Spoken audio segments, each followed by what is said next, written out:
ॐ शुक्लां भरधरं विष्णुं शशिवर्णं चतुर्भुजं प्रसन्नवदनं ध्यायेत् सर्वविघ्नोपशान्तये। ॐ सहना भवतु सहनौ भुनक्तु सह वीर्यं करवावहै तेजस्विनावधीतमस्तु मा विद्विषावहै। ॐ शान्तिः शान्तिः शान्तिः। अगजानन पद्मार्कं गजाननमहर्निशम् अनेकदन्तं भक्तानाम् एकदन्तमुपास्महे। श्रीमहागणपतये नमः।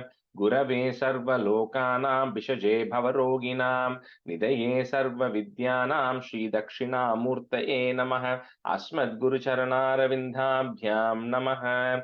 वसुदेवसुतं देवं कंसचाणूरमर्दनं देवकी परमानन्दं कृष्णं वन्दे जगद्गुरुं। ज्ञानानन्दमयं देवं निर्मलस्फटिकाकृतिम् आधारं सर्वविद्यानां श्रीहयग्रीवमुपास्महे। श्रीहयग्रीवमूर्तये नमः। सरस्वती नमस्तुभ्यं वरदे कामरूपिणि विद्यारम्भं करिष्यामि सिद्धिर्भवतु मे सदा। श्रीमहासरस्वत्यै नमः। उमाकोमलहस्ताब्जसम्भावितललाटकं हिरण्यकुण्डलं वन्दे कुमारं पुष्करस्रजं। வெற்றிவேல் முருகனுக்கு ஹரஹரோஹரா. லோகவீரியம் மகாபூஜ்யம் சர்வரக்ஷாகரம் விபும் பார்வதி ஹிருதயானந்தம் சாஸ்தாரம் பிரணமாம்யகம். சுவாமியே சரணமையப்பா. வாகர்த்தாபிவ சம்பிருக்தௌ வாகர்த்த பிரதிபத்தயே ஜகதः பிதரோ வந்தே பார்வதி பரமேஸ்வரௌ. ஸ்ரீ பார்வதி பரமேஸ்வராभ्यां நமः.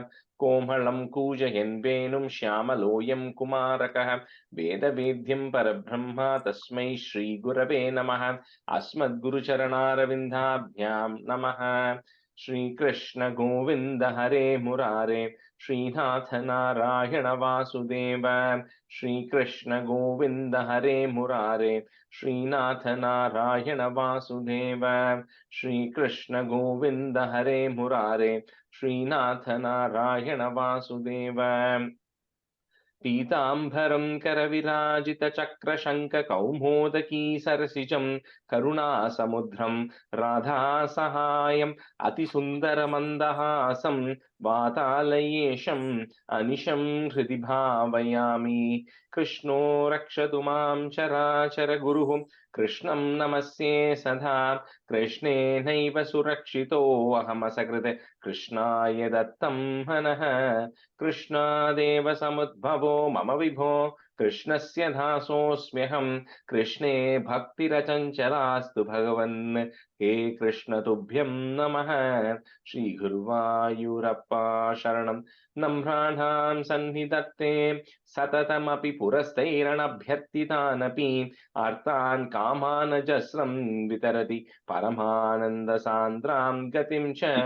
इत्थं निःशेषलभ्यो निरवधिकफलः पारिजातो हरे त्वं क्षुद्रं तं शक्रवाटी ध्रुममभिलषति व्यर्थमार्तिव्रजोऽयं। श्रीगुरुवायूरप्पा शरणं श्रीभट्टपादम् अनिशं हृदि भावयामि। वंशी विभूषितकरात् नवनीरदाभात् पीताम्बरात् अरुणबिम्बफलादरोष्णात् पूर्णेन्दुसुन्दरमुखात् अरविन्दनेत्रात् कृष्णात् परं किमपि तत्त्वमहं न जाने। കൈരണ്ടും കൂപ്പി ഞാൻ വീണ്ടുമീറക്കുന്നു നീരജലോചന നിന്നോടായി. ഏതീനു മന്യനെ കുമ്പിടേണ്ടാത്തോരു പ്രീതിയിൽ നീ എന്നെ പാലിക്കുന്നായി. കൃഷ്ണ ഹരേ ജയ കൃഷ്ണ ഹരേ Jaya Krishna Hare Jaya Krishna Hare. Good morning, everyone. Okay. So I think you can do 42. Yeah. Ushar Garu, can you do 43?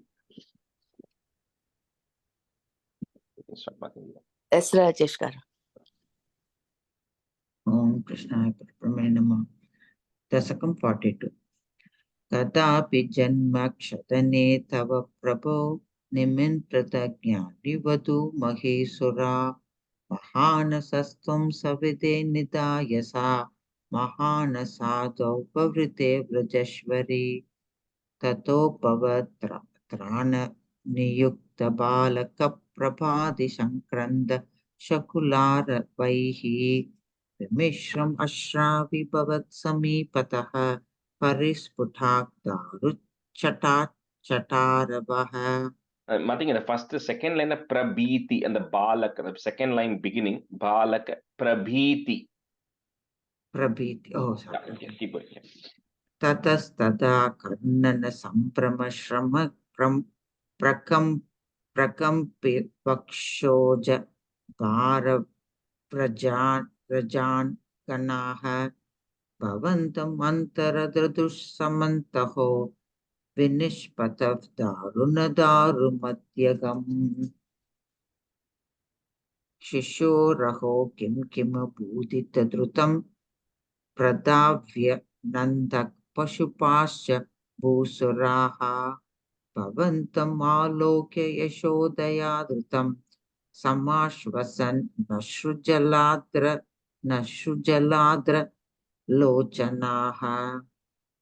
Cusco नु कौतस्कुट एष विस्मयो विशन्कटं यश्च कटं विपातितम् न कारणं किञ्चित् स्थिताः स्वनासिकात् दत्तकरस्त्वदीक्षकः कुमारकस्यास पयोदरातिथिनः परोदने लोलपदं भुजाहतं मया दृष्टमनो विपर्यगात् इतीशते बालका जगुः. बिया तदा किञ्चित् जानताम् इदं कुमारखानम् अतिदुर्घटं वचः भवत्प्रभावा विदुरै इति ऋतं मनागिवा शङ्कितदृष्टपूतनैः. That word managi vashankyata. मनागि वा शङ्कित. Okay. मनागि वा शङ्कित दृष्टपूतनैः. Sorry, you are saying shankita, you are saying on the word. शङ्क्यत वा? Yata, yeah, that's it. Oh, मनागि वा शङ्क्यत. Yeah, correct. Right? Yep. प्रवालताम्रं किमिदं पदं शतं सरोजरम्यौ नु करौ विरोजितौ इति प्रसारपत्करुणा तरङ्गिताः त्वदङ्गम् स्पृशुर् अङ्गजनाः. Angana janaha, last word. अङ्गना जनाः. प्रिया அதேதான் கரெக்ட் பண்ண. अङ्गना जनाः अये सुतं देहि जगत्पथे कृपा तरङ्गपातात् परिपातुम् अद्य मे इति स्म सङ्गृह्य पिता त्वदङ्गकं मुहुर्मुहुः लिष्यति जातकण्टकाः अनोनिलीनखिल हन्तु मागतः सुरारिरेवं भवता विहिंसितः रजोऽपि नो दृष्टममुष्य तत् कथं सदुष्ट शुद्ध सत्त्वे त्वयि लीनवान् ध्रुवम् प्रपोजितैस्तत्र ततो द्विजातिभिः विशेषतो लम्बितमङ्गलाशिषः व्रजं निजैर्बाल्यरसैर्विमोहयन् मरुत्पुरादिशिरुजां जहि मे. Brahmani namaha. Okay. Sugar, you can do 43. Dasakam 43 Trunavartavata Varnanam Tvamekada Gurumarutpuranadhavodhum Gathadirudagarimanamparayanti Mata nithaya shayane kimidam bateti Dhyayantya cheshtata gruheshu Nivishtashanka. Ushagaru, that first line, first word, Twame Kada. I think you said Twame Kada, Twame Kada. Okay. Twame Kada. Okay. Yeah. त्वावद्विदूरमुपकर्णितघोरघोषा व्याजृम्भिपांसु पटली परिपूरिताशः वात्यावपुस्स किल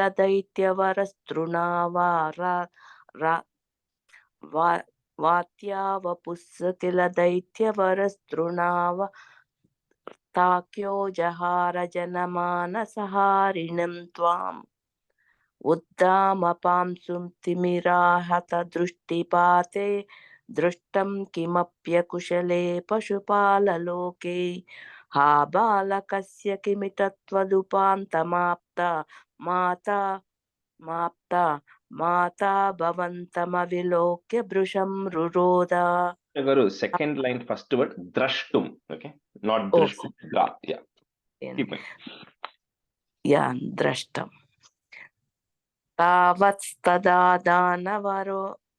तावत्सदा ववरोऽपि च दीनमूर्तिः भावत्कभार परिधारणलूनवेगः सङ्कोचमापतदनुक्षतपां सकेशे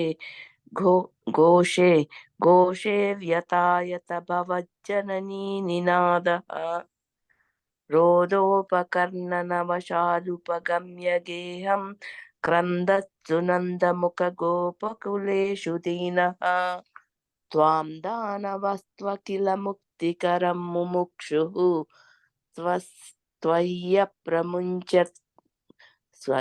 त्वय्यप्रमुञ्चति पपातवियुत्प्रदेशात् रोदाकुलास्तदनु गोपगणा बहिष्टा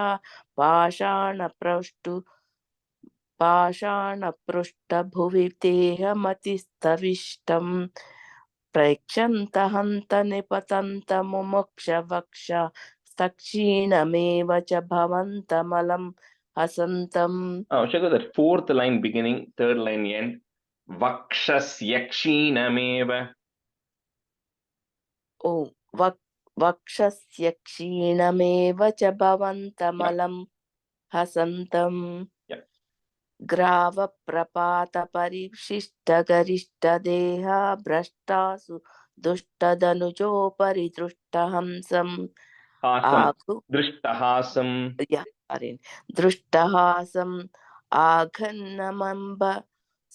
आघन्नमम्बुजकरेण भवन्तमेत्य गोपाददुर्गिरिवरादिवनीलरत्नम् एकैकमाशु परिगृह्य निकामनन्दन् नन्दादिगोपपरिरब्धविजुम्बिताङ्गम् आदातु कामपरिशङ्कितगोपनारी अस्ताम्बुजप्रपत्पतिं प्रणुमो भवन्तम्. भूयोऽपि कृणुमः प्रणतार्तिहारी गोविन्द एव परिपालयतात् सुतं नः इत्यादि मातरपितृप्रमुखैस्तदानीं सम्प्रार्थितस्त्वदवनाय विभो त्वमेव वातात्मकं धनुजमेव मयि प्रधुन्वन् वातोद्भवान् मम गदान् किमु नोऽधुनोषि किं वा करोमि पुनरप्यनिलालयेश निःशेषरोगशमनं मुहुरुरद्धये त्वाम्. श्रीकृष्णाय परब्रह्मणे नमः. Very good. Okay. All right. Let's start with Dashakam 45 today. So we'll do 45 and then we'll start 49. So these two are pretty light Dashakams. Nothing major happening in either of those, right? So you should be able to get through. So every couple of stanzas, I'll tell the meaning. Okay. So first up, Lata, can you be a student? And Radhagaru, you can be a student first half.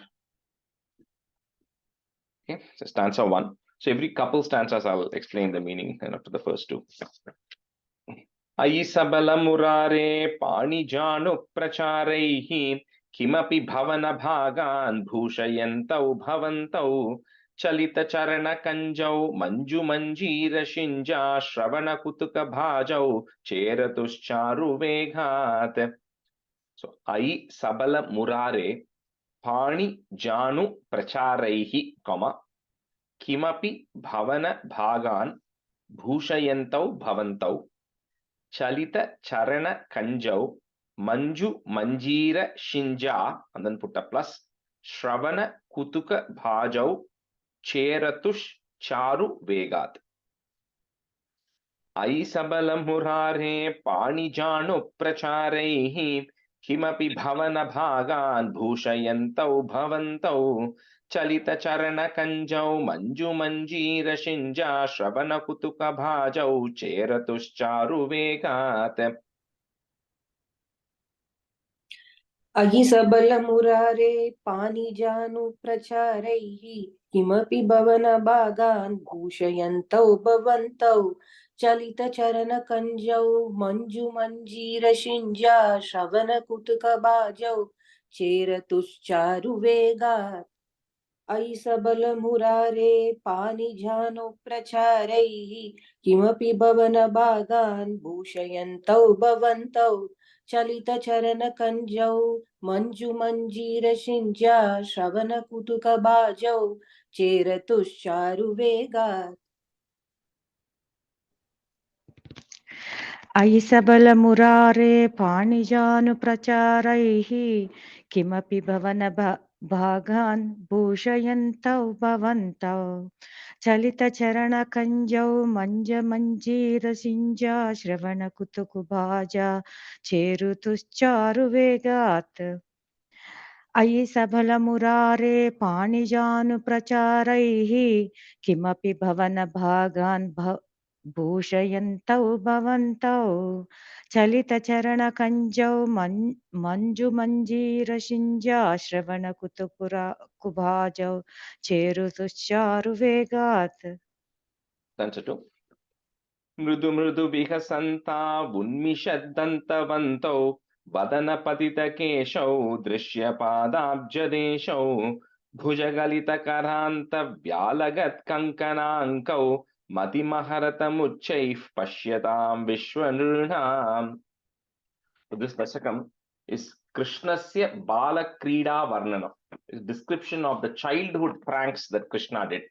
So compared to every other god, goddess, or whomever you like or you worship, right? I don't think anybody has had so much of their childhood documented as Krishna's has been, right?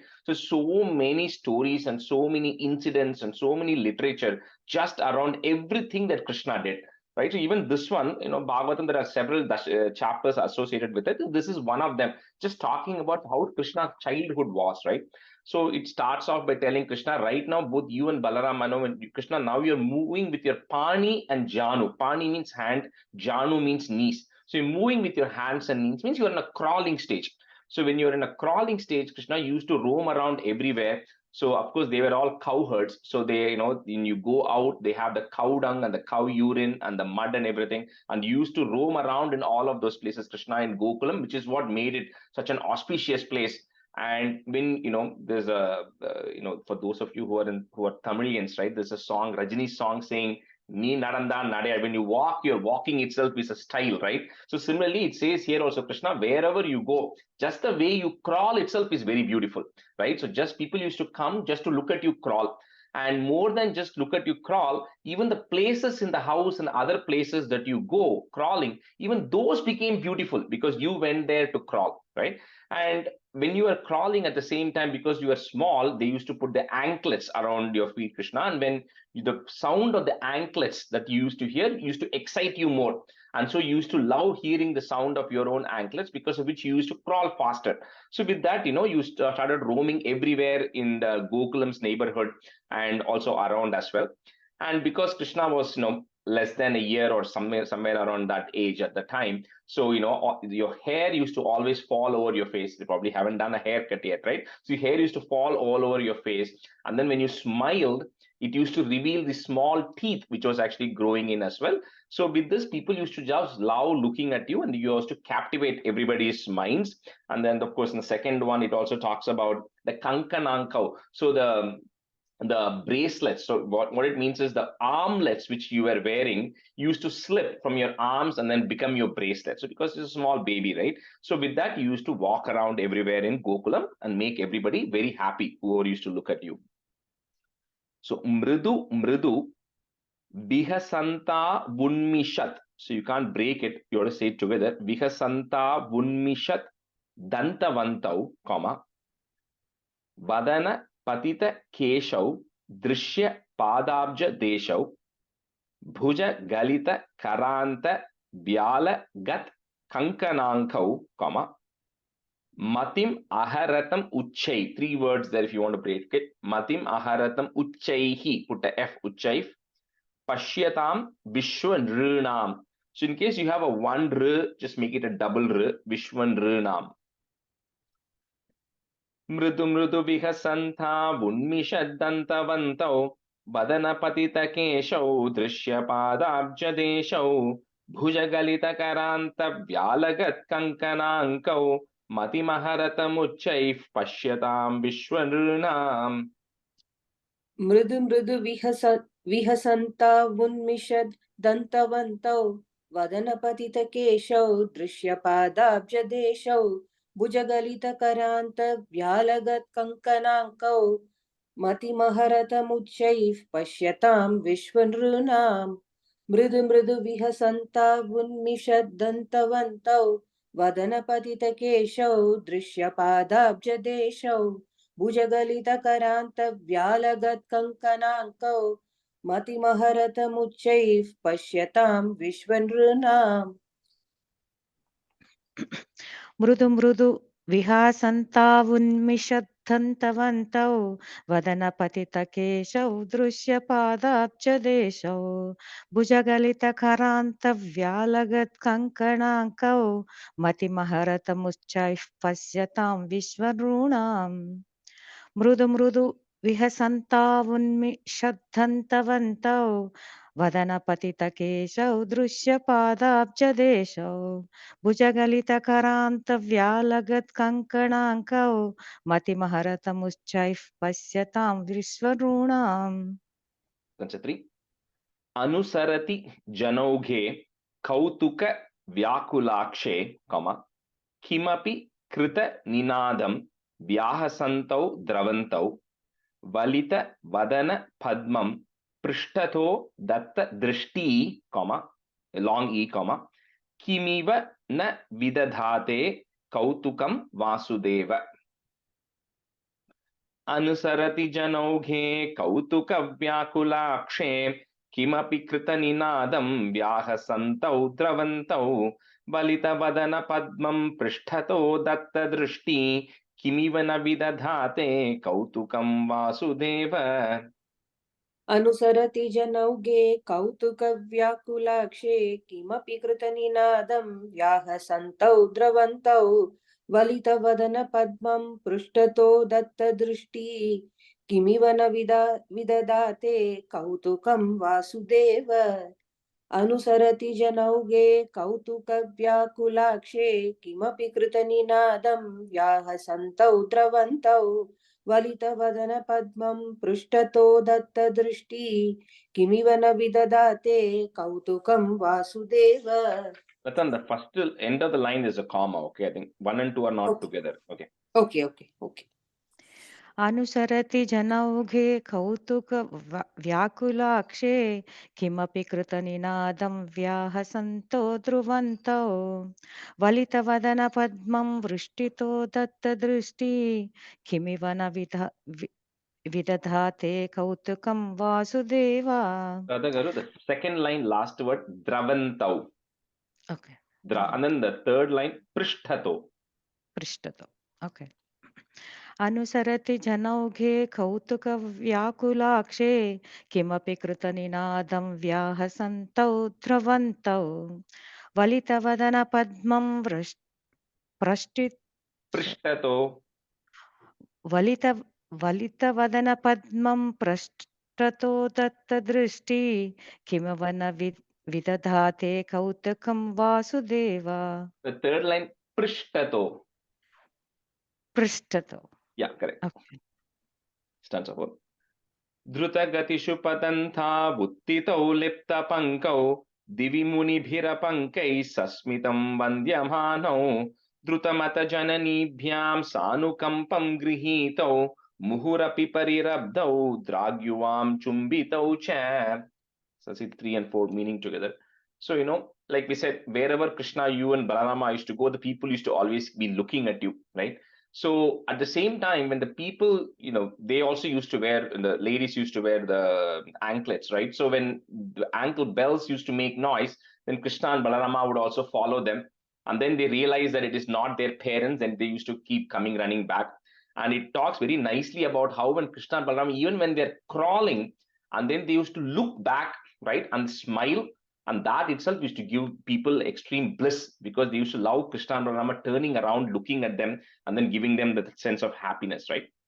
So as Krishna and Balarama were also moving fast, they used to then fall around in the mud and get smeared with all the, like we spoke about, right, there in the cow herds. So they used to go where the cows are there, and used to have the cow dung, urine, mud, and everything. So as they used to get the muds on their bodies, so all these other realized souls used to think that Gokulam is so blessed, because we are just sitting and talking here, but there Krishna was rolling in the muds of Gokulam, right? So the people who used to just know about who Krishna was used to think the people of Gokulam are so lucky, because they're literally there in the place where Krishna is rolling there in the mud, right? And eventually, when all of that used to happen, you all used to get dirty. At the end of the day, you all used to come back to Yashoda and Rohini, Krishna to Yashoda and Balarama to Rohini, who used to pick you up and then embrace and chumbitao and then kiss you also, and then get you ready. So that's all talking about what kids do when they are small and crawling, right? So Druta Gatishu Patanta Vuttitau. That's one word. Patanta Vuttitau Lipta Pankau, comma. Divi Munibhir Apankai, if you want to break it. Munibhira Pankaihi is there. Put a is. Munibhira Pankais Sasmitam Vandyamanau Drutamata Jananibhyam Sanukampam Grihitau, comma. Muhurapi Parirabdau Drag Yuvam Chumbitau cha. Drutagatishu patanta vuttitau lipta pankau divi munibhira pankai sasmitam vandyamanau drutamata jananibhyam sanukampam grihitau muhurapi parirabdau dragyuvam chumbitau cha. द्रुतगतिषु पतन्ता उत्थितौ लिप्तपङ्कौ दिविमुनिभिरपङ्कैः सस्मितं वन्द्यमानौ द्रुतमतजननीभ्यां सानुकम्पं गृहीतौ मुहुरपि परिरब्धौ द्राग्युवां चुम्बितौ च द्रुतगतिषु पतन्ता उत्थितौ लिप्तपङ्कौ दिविमुनिभिरपङ्कैः सस्मितं वन्द्यमानौ द्रुतमतजननीभ्यां सानुकम्पं गृहीतौ मुहुरपि परिरब्धौ द्राग्युवां चुम्बितौ च द्रुतगतिषु पतिन्ता उत्थितौ लिप्तपङ्कौ दिवि मुनिभरपङ्कैः सस्मितं वन्द्यमानौ द्रुतमद जननीभ्यां सानुकम्पं गृहीतौ मुहिरपि परिरब्धौ द्राग्युवां चुम्बितौ च द्रुतगतिषु पतिन्ता उत्थितौ द्रुतगतिषु पतन्ता उत्थितौ लिप्तपङ्कौ दिवि मुनिभिरपङ्कैः सस्मितं वन्द्यमानौ द्रुतमद जननीभ्यां सानुकम्पं गृहीतौ मुहिरपि परिरब्धौ द्राग्युवां चुम्बितौ च. That's fine. Snutakucha bharamanke dharayanti bhavantam. Sorry. Snutakucha bharamanke dharayanti bhavantam, comma. Tharalamati yashoda stanyada dhanya dhanya kapata pashupa madhye mugda hasankuram te, comma. Dashana mukula hridyam Vikshya Vaktram Jaharsha. Snutakucha bharamanke dharayanti bhavantam Taralamati yashoda stanyada dhanya dhanya Kapata pashupa madhye mugdaha sankuram te Dashana Mukula Hridyam Vikshya Vaktram Jaharsha. स्नुत कुचभरमङ्के धारयन्ती भवन्तं तरलमति यशोदा स्तन्यदा धन्यधन्या कपटपशुपमध्ये मुग्धहासाङ्कुरं ते दशनमुकुलहृद्यं वीक्ष्य वक्त्रं च हर्ष स्नुतकुचभरमङ्के धारयन्ती भवन्तं तरलमति यशोदा स्तन्यदा धन्यधन्या कपटपशुपमध्ये मुग्धहासाङ्कुरं ते दशनमुकुलहृद्यं वीक्ष्य वक्त्रं च हर्ष स्नुतकुचभरमुङ्के धारयन्ती भवन्तं तरलमति यशोदास्तन्यदा धन्यधन्यां कपटपशुपमध्ये मुग्धहासाङ्कुरन्ते दशनमुकुलहृद्यं वीक्ष्य वक्त्रं जहर्ष स्नुतकुचभरमङ्के धारयन्ती भवन्तं तरलमति यशोदास्तन्यदा धन्यधन्या कपटपशुपमध्ये मुग्धहासाङ्कुरन्ते दशनमुकुलहृद्यं वीक्ष्य वक्त्रं जहर्ष. That's a 6. Tadanucharanachari Darakai Sakamaran Nilayatati Shukhelan Balachapalyashali Bhavana Shukavilalan Vatsakams Dhavan Katamapi Kritahasai Gopagair Varito Bhu. Stanza 5. So anyway, Bhattaripad always comes back to Yashoda. So even though all these Gopas and Gopikas used to have a good time looking at Krishna and playing with Krishna, at the end of the day, Krishna has to come back to Yashoda. So Yashoda, was Tanyada Dhanya Dhanya. You are so blessed, Yashoda, because at the end of the day, Krishna has to come to you and then you end up feeding him. You end up breastfeeding him. And, as Krishna, Krishna took this avataram only so that people can relate with him more as a human, right? Otherwise, he had all the supernatural powers which we saw, which comes later, but he was wanting them to be relating to him as a human. So for Yashoda, he was just a baby, the baby who used to drink breast milk. And in between the feeding, it says very nicely how Krishna used to pause and then used to smile. And then when you used to smile because of your happiness, Yashoda could see those beautiful budding, jasmine buds like teeth of yours because it's just beginning to grow. And then with that, you gave Yashoda a completely different level of bliss compared to the other Gopikas and the Gopas as well. So all of this when Krishna is crawling.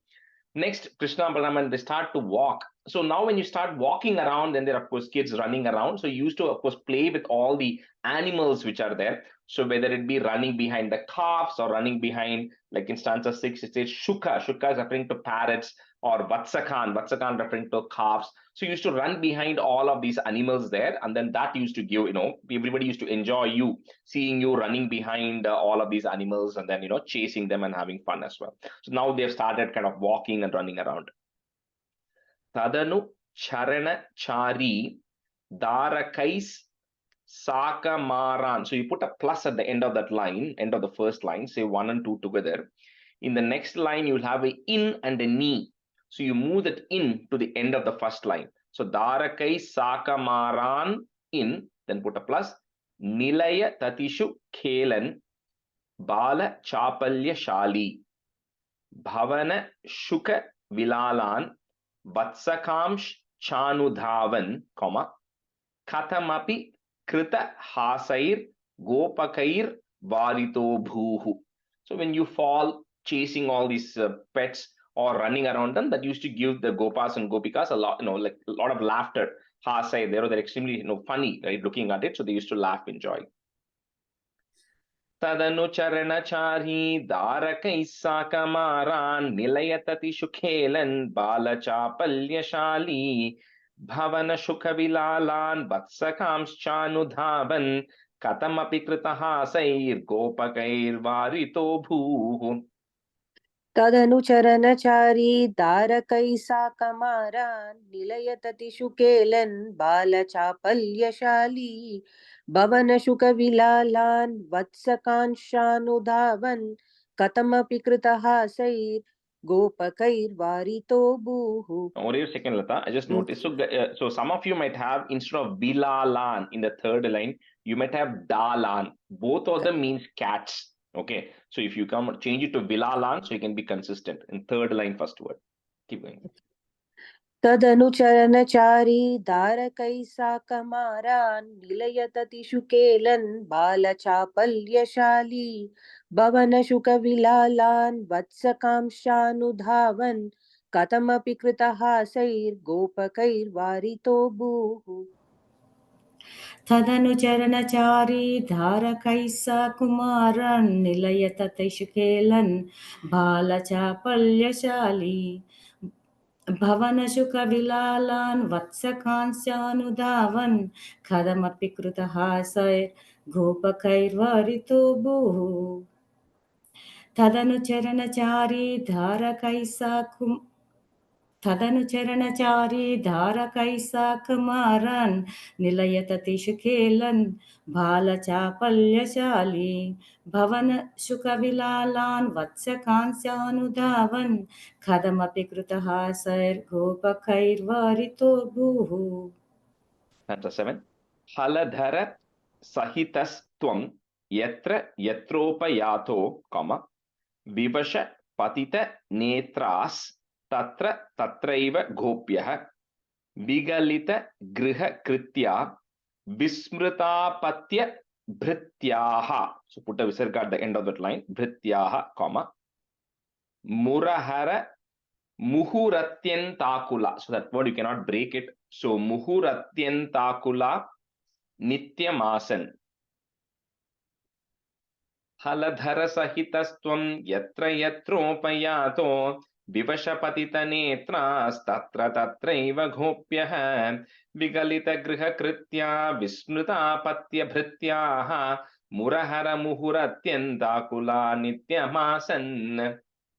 हलधरसहितस्त्वं यत्र यत्रोपयातो विवशपतितनेत्रास्तत्र तत्रैव गोप्यः विगलितगृहकृत्या विस्मृतापत्यभृत्याः मुरहरमुहुरत्यन्ताकुला नित्यमासन् हलधरसहितस्त्वं यत्र यत्रोपयातो विवशपतितनेत्रास्तत्र तत्रैव गोप्यः विगलितगृहकृत्याः विस्मृतापत्यभृत्याः मुरहरमुहुरत्यन्ताकुला नित्यमासन्. The third line, the griha krityaha visarga is not needed. It's only needed if you're stopping there. Otherwise, there's no visarga. Okay, yeah.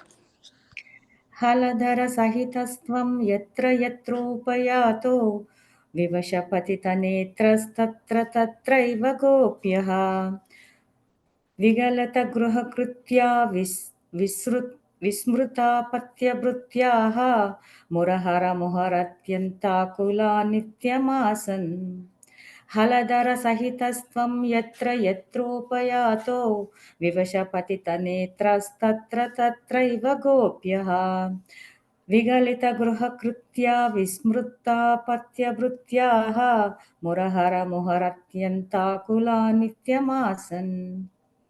That's 8.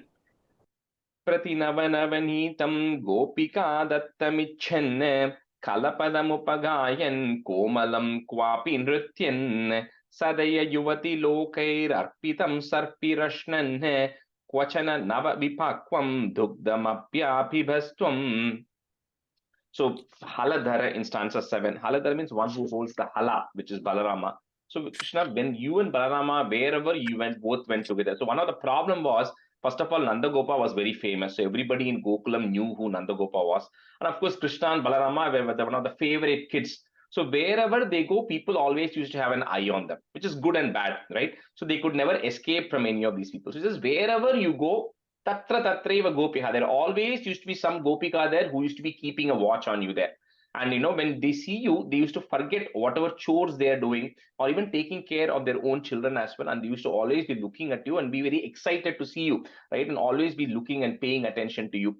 So, at the same time, Krishna, to enhance the bliss of everybody there, he used to commit all these naughty things, right, which we all are familiar with, so that they will have a chance to engage with Krishna. So one example which they gave us, before the calves were always tied, and the cow was first milked, and then they used to let the calves go and drink the milk, right? But Krishna and Balarama used to untie the calves. So the calves used to go drink the milk before they used to milk the cows. So they used to do all of these things, because that way the Gopikas and everybody will feel engaged with them. And then they used to constantly come to Yashoda and complain. And complain or talk about Krishna all the time. So with this, they're saying, Krishna, what you did essentially was you made sure everybody around you were always thinking about you all the time. Right? Either they're looking at you, or they're talking about you, or they're complaining about you. So with that, and also as a child here, Krishna used to love butter. We all know that, and butter as well as freshly boiled milk, right? So to do that, initially when Krishna used to go, the Gopikas used to tell them, you have to sing a song, you have to dance, right? So here that's what it says here. Komalam Nrityan Upaghayan. So sometimes they used to tell you to sing, sometimes they used to tell you to dance. And you and Balarama used to do all that initially, and we'll see how that changes. Initially, you used to do all that so that you'll get fresh butter and also boiled milk, which they used to give you all the time. So, Prati Nava Navanitam Gopika Dattam Ichenne, Kalapadam Upagayan. You can break that if you want. Kalapadam Upagayan Komalam Kwapi Nrityan Sadaya Yuvati Lokair Arpitam. If you want to break it, Lokair Arpitam Sarpi Rashnan, Kwachana Nava Vipakvam Dugdam Apya Pibastwam. You want to break the Dugdam Apya Pibastwam. Pratinavanavanhitam Gopika Dattamichanne Kalapadamupagayan Komalam Kwapi Nrityan Sadaya Yuvati Lokair Arpitam Sarpi Rashnan Kwachana Nava Vipakvam Dugdamapya Pibastwam. Pratinavanitam Gopika Dattamichan Kalapadamupagayan Komalam Kwapi Nrityan Sadaya Yuvati Lokair Arpitam Sarpirashnan Kvachana Nava Vipakvam Dugdamapya Pibastwam. Pratinavanitam Gopika Dattamichan Kalapadamupagayan Komalam Kwapi Nrityan Sadaya Yuvati Lokair Arpitam Sarpirashnan Kvachana Nava Vipakvam Dugdamapya Pibastwam. Pratinavanitam Gopika Dattamischan Kalapadamupagayan Komalam Kwapi Nrityan Sadaya Yuvati Lokairarpitam Sarpirasnan Kvachana Navavipakvam Dugdamapya Pibastvam. Pratinavanitam Gopika Dattamischan Kalapadamupagayan Komalam Kwapi Nrityan Sadaya Yuvati Lokairarpitam Sarpirasnan Kvachana Navavipakvam Dugdamapya Pibastvam. That's a 9. Mama Khalu Bali Gehe Yachanam Jatam Astham. Put a im at the end of that line. Jatam Astham, comma. Next line, that Miha becomes Iha. Iha Punar Abhalanam Agrato. 3 words there. Punar Abhalanam Agrato Naiva Kurve. Iti Vihita Matihi. Put a ih sound to join. Matih Kim Deva Santyajya Yachnyam. So that word is Yachnyam. Yachnyam. Comma. Dadi Ghritam Aharastwam. So Dadi is referring to curd, Ghritam is referring to ghee. So Dadi Ghritam Aharastwam Charuna Choranena. Mama Khalubali Gehe Yachanam Jatamastam Iha Punarabalana Magrato Naiva Kurve Iti Vihita Mateh Kim Deva Santyajya Yachnyam Dadi Ghritamaharastvam Charuna Choranena. Mama Kalu Bali Gehe Yachanam Jatamastam Iha Punarabalanam Agrato Naiva Kurve Iti Vihitamatif Kim Deva Santyajya Yachnyam Dati Ghritamaharastvam Charuna Choranena. मम खलु बलिगेहे याचनं जातमास्ताम् इह पुनरबलानामग्रतो नैव कुर्वे इति विहितमतिः किं देव सन्त्यज्य याच्ञां दतिघृतमहरस्त्वं चारुणा चोरनेन मम खलु बलिगेहे याचनं जातमास्तान् इह पुनरबलनामग्रतो नैव कुर्वे इति विहितमतिः किं देव सन्त्यज्य याज्ञायां दधिघृतमहरस्त्वं चारुणा चोरणेन. Radhagaru, that third line, last word, yachnyam. Yajñam. Yeah, Y-A-C-H, yachnyam, N-Y-A-M, nyam. मम खलु बलिगेहे याचनं जातमास्तान् इह पुनरबलनामग्रतो नैव कुर्वे इति विहितमतिः किं देव सन्त्यज्य याज्ञायं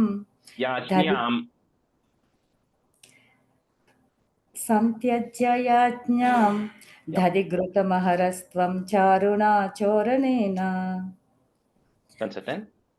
तव दधिघृतमोषे घोषयोषा जनानाम् अभजत हृदि रोषो नावकाशं न शोकः हृदयमपि मुषित्वा हर्षसिन्धौ न्यधास्त्वं समम शमय रोगान् वातगेहाधिनाथ. So in stanza 9, it talks about, so when Krishna used to previously go and then go dance and sing, like we were talking about, he then said, you know what, I've already taken an avataram where I've gone and begged for stuff. So when I went to Bali Maharaja's house in Dashakam 32 and begged for 3 feet of land, he says, I've already done that begging. So in this avataram, I'm not going to do any begging. So then you resorted to stealing, because you say that way I will control my own thing, right? So in that we said, you now resorted to different ways. Why will I go and ask these gopikas what I want? I will go take it myself.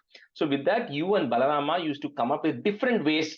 So like, it talks about climbing, putting a ladder, climbing up, making a hole in the pots and everything. And then, drinking the dhadi and ghritam. So one is the drinking the buttermilk and the curd, also stealing ghee, at the same time as well. So with this, you used to steal all these things with you and Balarama, which the gopikas all used to find out. Because and they used to come and complain to Yashoda that not only is your son stealing, he's also sharing it with monkeys and everything which is there. Because if you remember later on when next episode when Krishna is tied, he then shares it with the cats and everything else as well, the butter, right? So anyways, he says he's sharing with everything. However, in Dashakam, in stanza 10, it talks very nicely about, even though they used to catch Krishna, right, red-handed, trying to steal these things. When they used to look at Krishna's face, they say, you know what, I don't want to complain too much about this boy to Yashoda, because he looks so innocent. And they used to fall in love with you so much that they used to reduce the complaints. And even if they went and told to Yashoda, even Yashoda never used to take much action against it, right? And she used to let them go because, they all just loved looking at you, hearing about what you were doing. So they didn't want you to stop this as well. So with that, this Dashakam comes to an end. Sing Samama Shamaya Rogan Vata Gehadinatha. Lord of Guruvayur, please eradicate my ailments. So this Dashakam, technically in some books, it comes to an end here, but then there are 2 more stanzas. So we'll do that as well. Tava Dhadi Ghrita Ghosha Yosha Jananam. Put im at the end of that line, comma. Next line, the Mabhajata becomes Abhajata. Abhajata Hridi Rosho. Navakasham na shokaha. They never used to feel sorry or sad about things getting stolen, right, or taken from them. Hridayamapi mushitva harsha sindhau nyadhastvam, comma, sa mama shamaya rogan vata gehadhinatha. Tavadhadigrita moshe ghosha yosha jananam abhajata hridi rosho navakasham na shokah. हृदयमपि मुषित्वा हर्षसिन्धौ न्यधास्त्वं समम शमय रोगान् वातगेहाधिनाथ. तव दधिघृतमोषे घोषयोषा जनानाम् अवजत हृदि रोषो नावकाशं न शोकः हृदयमपि मुषित्वा हर्षसिन्धौ न्यधास्त्वं समम शमय रोगान् वातगेहाधिनाथ.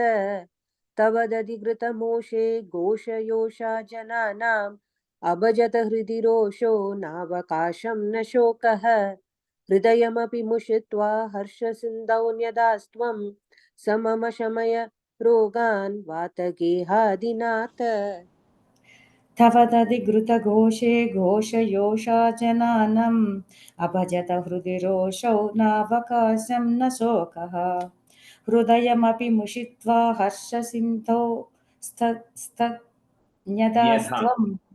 न्यदास्त्वं समयरोगान् वातगेहादिनाथ तव दधिघृतमोषे घोषयोषा जनानम् अभजत हृदि रोषौ नावकाशं न शोकः हृदयमपि मुषित्वा हर्षसिन्धौ न्यदास्त्वं समयरोगान् वातगेहादिनाथ.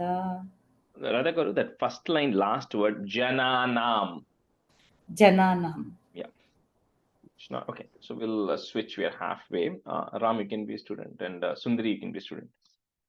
So I hope you have the 11 and 12, right, which I sent to the WhatsApp. I sent the Sanskrit version in case your book doesn't have it. So stanza 11. Shakhagreta vidhum vilokya phalamityambam chatatam muhuhu samprartyata tada tadiya vachasa prokshipta bahau tvahi chitram deva shashisate karamaghat kim bhrumahe samphatah jyotirmandala purita kilavapuhu praga virad rupatha.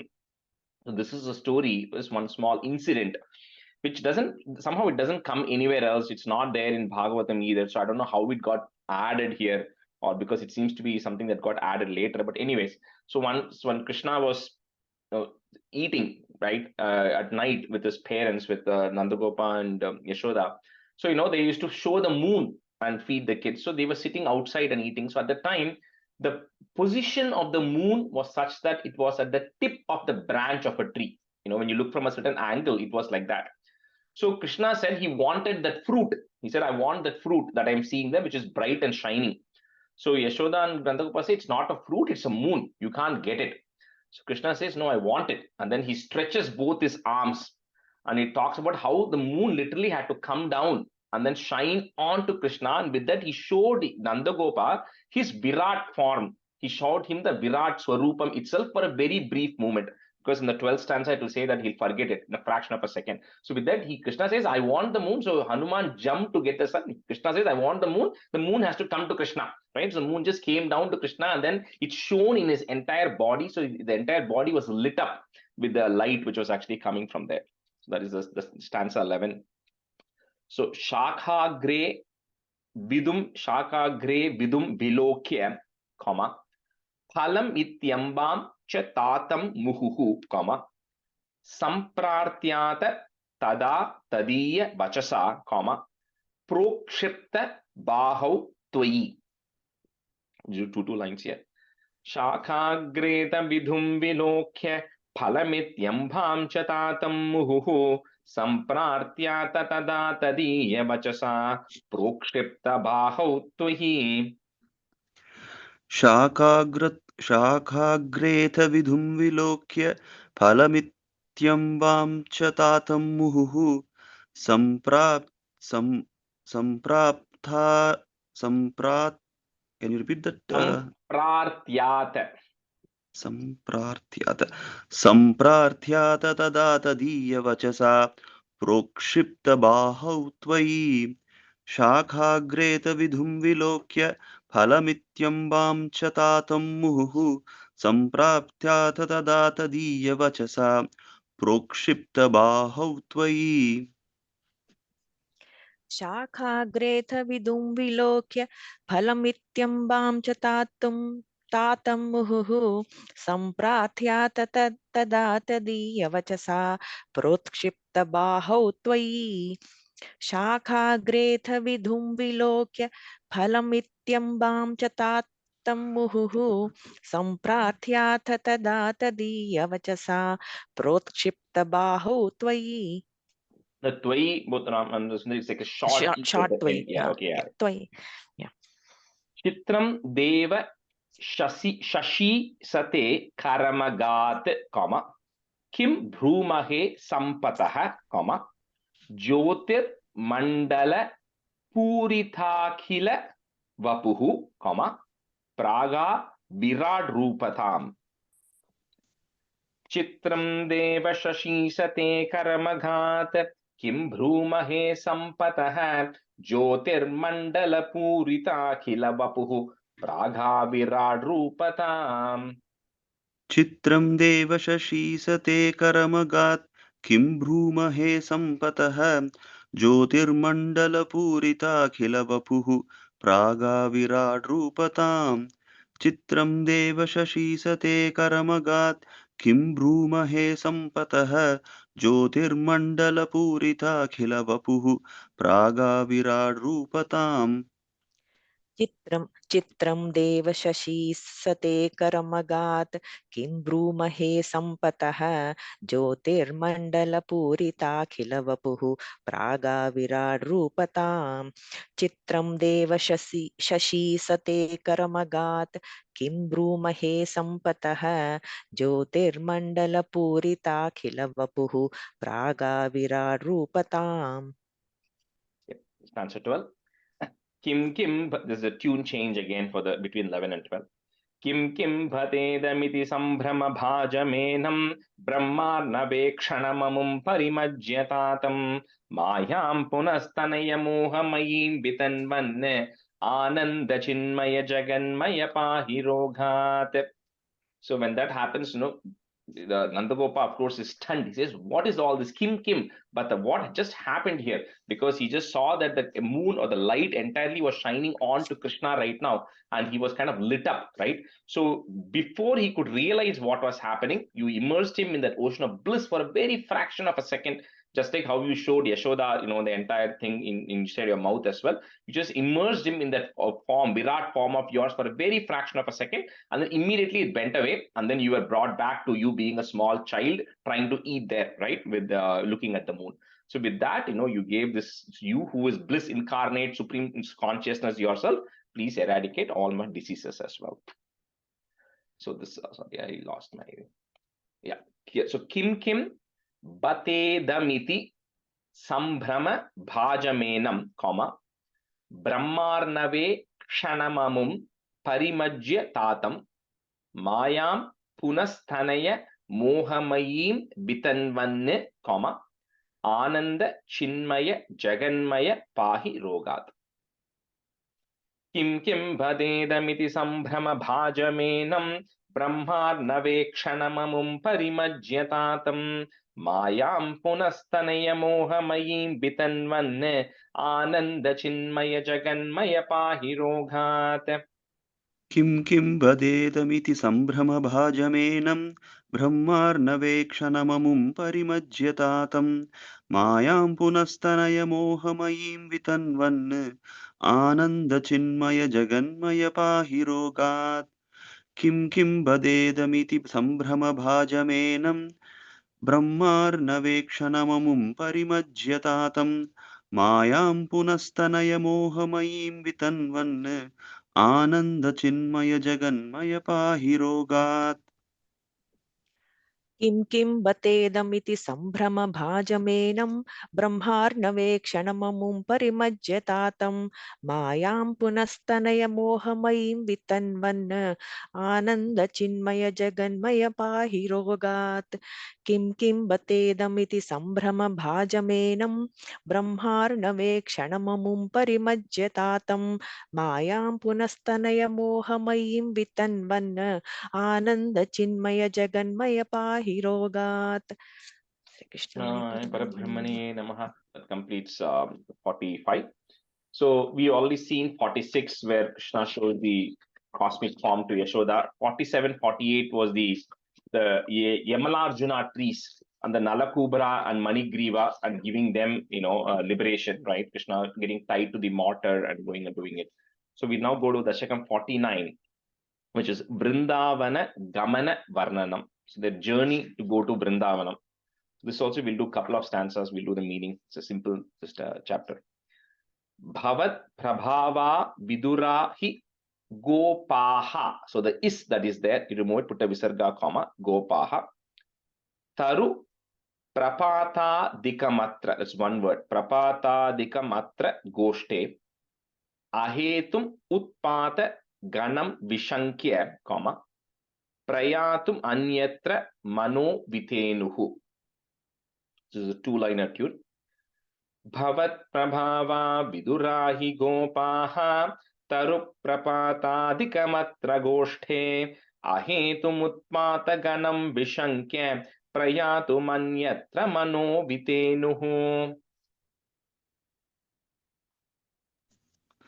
भवत्प्रभावा Vidura हि गोपाः तरुप्रपातादिकमत्र गोष्ठे अहेतुमुत्पातगणं विशङ्क्य प्रयातुमन्यत्र मनो वितेनुः भवत्प्रभावा विदुरा हि गोपाः तरुप्रपातादिकमत्र गोष्ठे अहेतुमुत्पातगणं विशङ्क्य प्रयातुमन्यत्र मनो वितेनुः भवत्प्रभावा विदुरा हि गोपाः तरुप्रपातादिकमत्र घोष्टे अहेतुमुत्पातगणं विशङ्क्य प्रयातुमन्यत्र मनो वितेनुः भवत्प्रभावा विदुरा हि गोपाः तरुप्रपातादिकमत्र घोष्टे अहेतुमुत्पातगणं विशङ्क्य प्रयातुमन्यत्र मनो वितेनुः.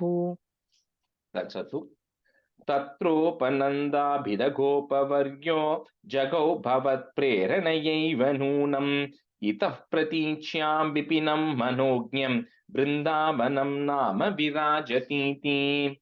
So it's a meaning for the first two. So when all these incidents have happened, right, that we saw earlier, which happened in the starting from Putana. So of course the residents of Gokulam do not know the greatness of Krishna. So they all thought that everything that is happening is some ill omen, right, which is actually happening to the entire region. And having seen all these disturbances which are happening, so all these elders, they met one day, and there is one other senior person called Upananda there, who was very mature, and so he said, when you look at we've never had so many disturbances happening in our Gokulam. They're a very peaceful cowherd community, right? He says somehow after Krishna and Balarama have been born, something wrong keeps happening. First we had Putana come, then we saw, somehow the child escaped Sakatasura, right? When the cart fell, nothing happened to the child, the entire cart got blown up. Then we saw Trinavarta, which is the wind, which the tornado kind of thing, which came to Krishna, but somehow nothing happened to the child. Then again, we saw recently, it talks about how he went and the two big trees fell, Yamalarjuna trees fell outside Nandagopa's house. Somehow the boys got escaped, right? So it's all due to the blessings of the God that nothing is happening to these children, but there's some ill omen, right? Here in this place, we said we should all move away from this place. So he says with that, he recommends that, he says, I know a very good place called Vrindavanam, which is further north. So if you see the map of Mathura, Gokulam and Vrindavanam, Gokulam is on the right side of the Yamuna river. Vrindavanam is on the left side, but it's on the north. So it's kind of on the northwest. So you cross Mathura and then you go up. If you ever go to the region, you'll see that area. So anyway, so they say that we have to go to this place called Vrindavanam, which is like very lush, right? It's full of a lot of trees. It's got mountains. It's very lush green. Of course, Yamuna Kalindi flows through that. So they recommend that we all move over to Vrindavanam area. So Tatropanandabhida. So it's Tatra Upananda Abhida. 3 words there. You can say it together. Tatropanandabhida Gopa Varyo, comma, Jagau Bhavat Prerana Yeva Noonam. Itaha is there. Put a F. Itaf Pratichiyam Vipinam Manognyam, comma, Vrindavanam Nama Birajatiti. So he says, but Prabhupada says all of this is not because of all these incidents happening. It's all because of Bhavat Prerana. You decided, Krishna, that you have to be in Vrindavanam, because that's also very punya sthalam, right? So you want to also spend some time there in Vrindavanam with, all this, because Kali and Adnam, everything is going to happen there, right? So you wanted to be there. So that's why you prompted this, because of which this conversation happened. Tatropanandabhidagopavaryo jagau bhavat preranayaiva noonam itah pratichyam vipinam manognyam vrindavanam nama virajatiti. तत्रोपनन्दाभिधगोपवर्यो जगौ प्रेरणयैव नूनम् इतः प्रतीच्यां विपिनं मनोज्ञं वृन्दावनं नाम विराजतीति तत्रोपनन्दाभिधगोपवर्यो जगौ भवत्प्रेरणयैव नूनम् इतः प्रतीच्यां विपिनं मनोज्ञं वृन्दावनं नाम विराजतीति तत्रोपनन्दाभिधगोपवर्यो जगौ भवत्प्रेरणयैव नूनम् इतः प्रतीच्यां विपिनं मनोज्ञं बृन्दावनं नाम विराजतीति तत् yeah made a mistake vipinam Vrindavanam also. B as in Victor. yeah okay yeah You go ahead. तत्रोपनन्दाभिधगोपवर्यो जगौ भवत्प्रेरणयैव नूनम् इतः प्रतीच्यां विपिनं मनोज्ञं वृन्दावनं नाम विराजतीति. Just guys, give me 30 seconds. I have to go wake my son up. He has to leave. He's not woken up yet. So, give me 1 second.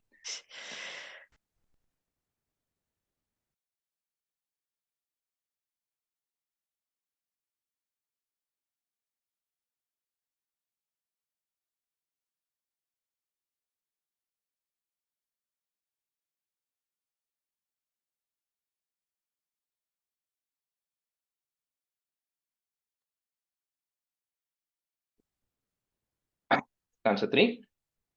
Brihatvanam tat khalu nanda mukhyaha. So put a visarga there. You won't have it, but put it there in comma. Nanda mukhyaha. Vidhaya gaushthi namata kshanena. Twadanvita twaj janani nivishta. And then put a plus. Garishta yananugata vicheluhu. So those two lines are together. Brihatvanam tatkhalu nanda mukyaha vidhaya gaushtina matakshanena twadanvita tvajjanani nivishta garishthayana vicheluhu. बृहद्वनं तत्खलु नन्दमुख्याः विधाय गौष्ठीनमतक्षणेन त्वदन्वितत्वज्जननी निविष्टगरिष्ठयानानुगता विचेलुः बृहद्वनं तत्खलु नन्दमुख्याः विधाय गौष्ठीनमतक्षणेन त्वदन्वितत्वज्जननी निविष्टगरिष्ठयानानुगता विचेलुः. The nivishta, if you make it as the end of that sentence, in the middle, then it will land properly. Twadanvita tvajjanani nivishta garishthayananugata vicheluhu. त्वदन्वितत्वज्जननी निविष्टगरिष्ठयानानुगता विचेलुः. बृहद्वनं तत्खलु नन्दमुख्याः विधाय गौष्ठीनमथक्षणेन त्वदन्वितत्वज्जननी निविष्ट गरिष्ठयानानुगता विचेलुः बृहद्वनं तत्खलु नन्दमुख्याः विधाय गौष्ठीनमथक्षणेन त्वदन्वितत्वज्जननी निविष्ट गरिष्ठयानानुगता विचेलुः. Answer 4. Ano manognya dhvanidhenupali khura pranadantarato vadhubihi bhavat vinodhalapitakşarani prapiyanajñayatamaggadhaidyam. So immediately they decide that we have to move to Vrindavanam, and because they were all cowherds, they didn't have much anyway, much in terms of the possessions, right? So they quickly wrapped up everything, they put it all in their carts, and they all start going towards Vrindavanam in their carts. So even as they were going through the distance, which was not much, right? Probably a few hours or whatever.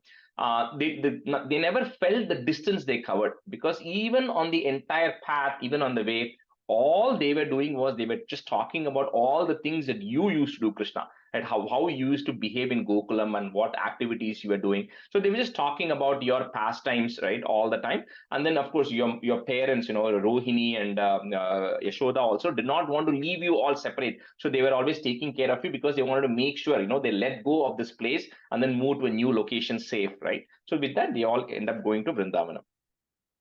Ano manognya dhvani dhenu pali, long e, put a plus, khura pranadantarato, that's one word, pranadantarato vadubihi bhavat vinodhala pitaksha rani, short e, comma, prapiya nagnayata marga dairyam. Ano manognya dhvanidhenu pali khura pranadantarato vadhubihi bhavad vinodala pitaksharani prapiya nagnayata marga dairyam. Ano manognyadhvanidhenupalikuhrapranadantarato vadhubihi bhavadvinodalapitaksharaani prapiyanagyayatamargadairdhyam. Ano manognyadhvanidhenupalikuhrapranadantarato vadhubihi bhavadvinodalapitaksharaani prapiyanagyayatamargadairdhyam. Ano manognya dhvanidhenu pali khurapranadantarato vadhubhihi bhavadvinodalapitaksharaani prapiya nagnayatamargadairyam. Ano manognya dhvanidhenu pali khurapranadantarato vadhubhihi bhavadvinodalapitaksharaani prapiya nagnayatamargadairyam. That's a fine.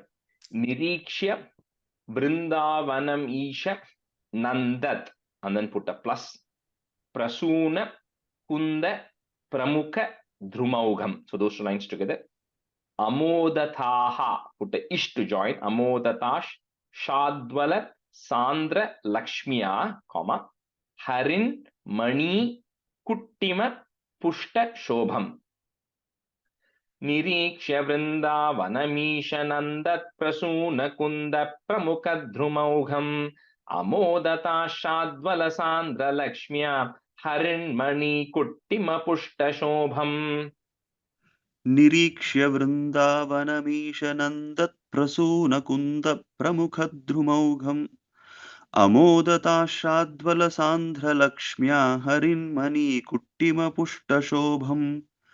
Nirikshya Vrindavanamishanandat Prasunakunda Pramukhadhrumaugham Amodata Shadvala Sandra Lakshmya Harinmani Kuttima Pushta Shobham. Amodata, sorry. Nirikshya Vrindavanamishanandat Prasuna Kunda Pramukhadhrumaugham Amodata Shadvala Sandra Lakshmya Harinmani Kuttima Pushta Shobham. Nirikshya Vrindavanamishanandat Prasuna Kunda Pramukhadhrumaugham Amodata Shadvala Sandra Lakshmya Harinmani Kuttima Pushta Shobham. Answer 6. Navaka Nirvyuda Nivasa Bhedeshu Ashesha Gopeshu Sukhasiteshu Vanashriyam Gopakishora Pali Vimishrita Paryagalo Kathastvam. So with this, they enter Vrindavan. So now everything that's going to happen from now on, Krishna's life is in Vrindavan till he goes to Mathura, right? And even that transitions, right? So here, it's like, that's Vrindavan, it's a very lush area. So it's full of forests, right? So even when they enter there, they saw that there were a lot of flowers, there were a lot of clusters of trees and everything. So the grass was so beautiful that it looks like Harin Mani. So it's as if like emeralds were scattered everywhere. That's how lush that grassland was. So that's why they wanted to go there, because they thought it'll be very good for the cows as well and also for them, right? So they anyway go there, and once they go there, then they start settling down. So it just talks about how they built houses in like a semicircle and all of that, and then they started settling down. And you, Krishna, along with the Gopa boys, decided to go venture out and see what this place is, right? So you started going around, looking around the forest as well. Navaka Nirvyuda Nivasa Bhedeshu. So you'll have a ish and a va there. You can strike both of that out. Bedeshu, short u, comma. Next word is ashesha. It starts with the a. Ashesha gopeshu sukhasiteshu. Vanashriyam gopa kishora pali, long e. Put a plus after that. Vimishritaha, put a f. Vimishrita paryaga lokatas tvam. So those two lines are together. Paryaga lokatas tvam. Navaka nirvyuda nivasa bhedeshu ashesha gopeshu sukasiteshu vanashriyam gopa kishora pali vimishrita paryaga lokathastvam. नवाकनिर्व्यूढनिवासभेदेषु अशेषगोपेषु सुखासितेषु वनश्रियं गोपकिशोरपाली विमिश्रितः पर्यगलोकथास्त्वं नवाकनिर्व्यूढनिवासभेदेषु अशेषगोपेषु सुखासितेषु वनश्रियं गोपकिशोरपाली विमिश्रितः पर्यगलोकथास्त्वम् नवाकनिर्व्यूढनिवासभेदेषु अशेषगोपेषु सुखासितेषु वनश्रियं गोपकिशोरपाली विमिश्रितः पर्यगलोकथास्त्वं नवाकनिर्व्यूढनिवासभेदेषु अशेषगोपेषु सुखासितेषु वनश्रियं गोपकिशोरपाली विमिश्रितः पर्यगलोकथास्त्वम्. Answer 7. Arala margagata nirmalapam, comma, marala kujakrita narmalapam, nirantara smera saroja vaktram, comma, kalinda kanyam samalokayas tvam. So Ramchandra, just repeat one time. We'll finish the 4 more stanzas today. Arala marga gata nirmalapam, marala kuja krita narmalapam, nirantara smera saroja vaktram, kalinda kanyam samalokayastvam. अरालमार्गागतनिर्मलापां मरालकूजाकृतनर्मलापां निरन्तरस्मेरसरोजवक्त्रां कलिन्दकन्यां समलोकयस्त्वम् अरालमार्गागतनिर्मलापां मरालकूजाकृतनर्मलापां निरन्तरस्मेरसरोजवक्त्रां कलिन्दकन्यां समलोकयस्त्वम्. Answer 8. मयूरकेकाशतलोभनीयं मयूकमालाशबलं मणीनां विरिञ्च लोकस्पृशमुच्च गिरिं च गोवर्धनमैक्षतास्त्वम्. So as they start wandering around in the Vrindavana area, they first see the daughter of Kalinda. What that means is Kalindi or Yamuna comes from the Kalinda mountain. So it's called Kalindi because of that. So the Yamuna, they see the river Yamuna, which is flowing in a very winding fashion through through Vrindavan with very clear waters. And they see all these lotuses and everything blooming in there because it's a very lush area, right, which is there. And of course, if you go to Vrindavan, you cannot miss the majestic Govardhan mountains. So it says the Govardhana mountains was also, was massive in size. And then, they could hear the sounds of peacocks, which are roaming everywhere there. And, it was all beautiful with completely flowered because maybe the season they went, right? It was completely flowered and then it looked extremely beautiful. So they see Kalindi and they see Govardhana mountains there. Mayura Kekashata Lobhaniyam, comma, Mayuka Mala Shabalam Maninam, Virincha Loka Sprisham Ucha Shringaihi. So put a visarga at the end of that, Shringaihi, comma. Next, on top of that Girim, there will be a ir, so you can remove that. Girim cha Govardhanam Aikshatas Tvam. Mayurake Shatalobhaniyam Mayukhamala Shabalam Maninam Virincha Lokasprishamucha Shringaihi Girim cha Govardhanamaikshatastvam.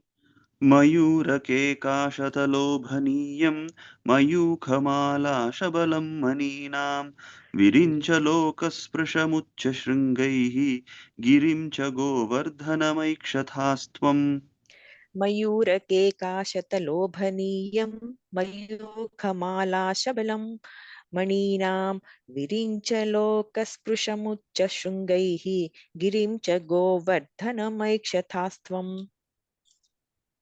That's a nice. Samam tato gopakumarakais comma samantato yatra vanantamagaha tatastam kutilamapashyah comma kalindajam ragavatim ivaikam. If you want to break it. So I think we now have 10 minutes. You can say it 2 times around. Samam tato gopakumarakaistvam samam tato yatra vanantamaghaha tatastam kutilama pashyah kalindajam ragavatim ivaikam. समं ततो गोपकुमारकैस्त्वं समं ततो यत्र वनान्तमागाः ततस्ततस्तां कुटिलामपश्यः कलिन्दजां राघवतीमिवैकाम् समं ततो गोपकुमारकैस्त्वं समं ततो यत्र वनान्तमागाः ततस्ततस्तां कुटिलामपश्यः कलिन्दजां राघवतीमिवैकाम् समं ततो गोपकुमारकैस्त्वं समं ततो यत्र वनान्तमागाः ततस्ततस्तां कुटिलामपश्यः कलिन्दजां राघवतीम् इवैकाम्. समं ततो गोपकुमारकैस्त्वं समं ततो यत्र वनान्तमागाः ततस्ततस्तां कुटिलामपश्यः कलिन्दजां राघवतीमिवैकाम्. That's a 10. Tatha videsmin vipine pashavye samutsuko vatsagana prachare charan saramota kumarakaistvam samira geha dhipapahi roghat. The previous one it says, so wherever Krishna and Balarama went in the forest, so wherever yatra vanantamagaha tatastam. So in each of those places they saw the Yamuna river, because the Yamuna river was winding through the forest of Vrindavan and going everywhere. So it talks about how, as if, the Kalindi, who eventually Krishna ends up marrying later, he says she's been wanting to meet you, Krishna. So wherever you go, she's also trying to come, right? Because she cannot not see you, right? So she wants to be always looking at you. So wherever you are going, it looks as if the Kalindi river or Yamuna river is following you to just have a look at you. So with that, Krishna and the boys are roaming around, and when they move here, they're about, I would say, about 4.5, 5 or something, because the next Dashakam 50, 51 is where the transition happens between 5 and 6, right? So they're somewhere pre-5, I would say, right, at this age. So now they're settled down in Vrindavan, and they started to graze the calves. So first they start with the calves, and then when they become 10, they mature to the cows. So the Krishna and the boys now start to graze all the calves around. So with that, O Lord of Guru Vayu, Samira Gehadipa Pahi Rogat, please eradicate all my ailments and diseases. Tata Vidhesmin Vipine Pashavye, Samutsuko Vatsagana Prachare, Charan Saramota Kumarakaistwam, Samira Gehadipa Pahi Rogat. Tata Vidhesmin Vipine Pashavye, Samutsuko Vatsagana Prachare, Charan Saramota Kumarakaistwam, Samira Gehadipa Pahi Roghat.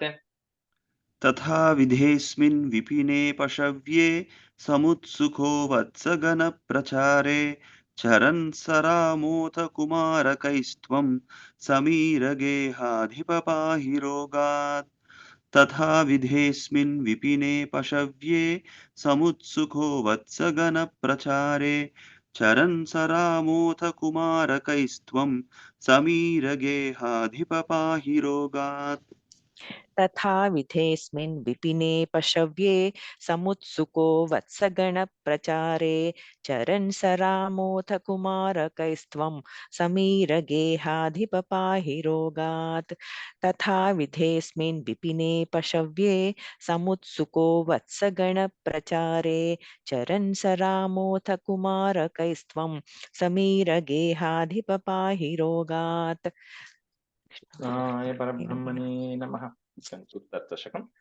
सान्द्रानन्दावबोधात्मकमनुपमितं कालदेशावधिभ्यां निर्मुक्तं नित्यमुक्तं निगमशतसहस्रेण निर्भास्यमानम् अस्पष्टं दृष्टमात्रे पुनरुरुपुरुषार्थात्मकं ब्रह्मतत्त्वं तत्तावद्भाति साक्षात् गुरुपवनपुरे हन्त भाग्यं जनानां कायेन वाचा मनसेन्द्रियैर्वा बुद्ध्यात्मना वा प्रकृते स्वभावात् करोमि यत् सकलं परस्मै नारायणायेति समर्पयामि.